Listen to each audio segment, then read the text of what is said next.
A day after Tony Abbott declared the coal industry a goner under the government's carbon tax, the coal mine he visited has been approached as part of a $5 billion takeover bid. And there were other twists and turns in the Prime Minister's carbon campaign today, as Julia Gillard tried to counter Tony Abbott's attempts to further erode Labor's dwindling support base. Political correspondent Tom Eagleton reports from Canberra.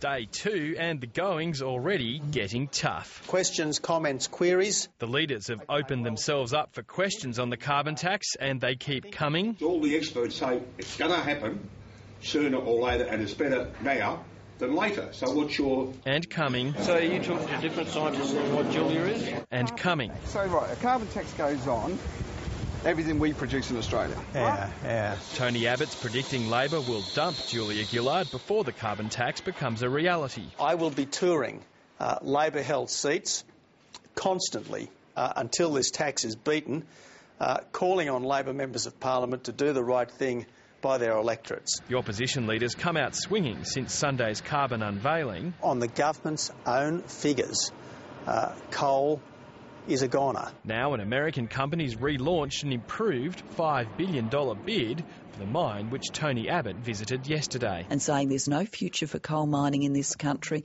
and there'll be no jobs. Well, he should retract that today.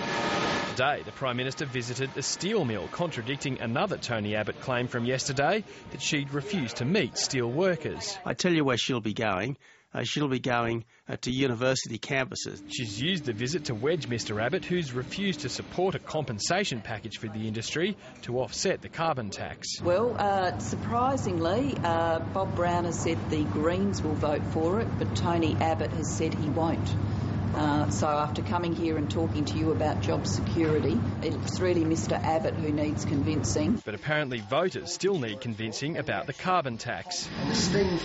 Pressures on the Prime Minister, polls out today, confirm the government's still sinking. Thanks. Thank you. The Prime Minister's taking a hard-headed approach to selling her compensation package. Middle-income earners are in fact losing what you're giving them by the increase in the tax rate. That's completely untrue, Neil. We've got independent modelling of it as well. Completely. Neil, you cannot sit here and tell me you've got modelling that any Australian... I've got an opinion. I've got opinions from accountants, not from me. Your opinion's wrong. Here we go. Okay, we're ready. Tonight, the Prime Minister's 48-hour media marathon switched to target younger voters. I'm just a little bit concerned I'm now going to scare someone to death. With an appearance on the ABC's Triple J. I'm just ringing up every household in Australia to talk to them about carbon pricing. Another appearance on Channel 10 also showed the Prime Minister can joke as well as argue.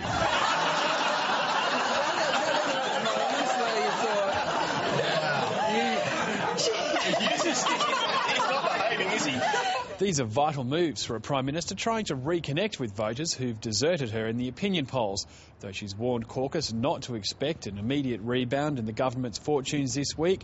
She'll be hoping she'll have at least built the foundations for one in the longer term. Tom Eagleton, Late Line.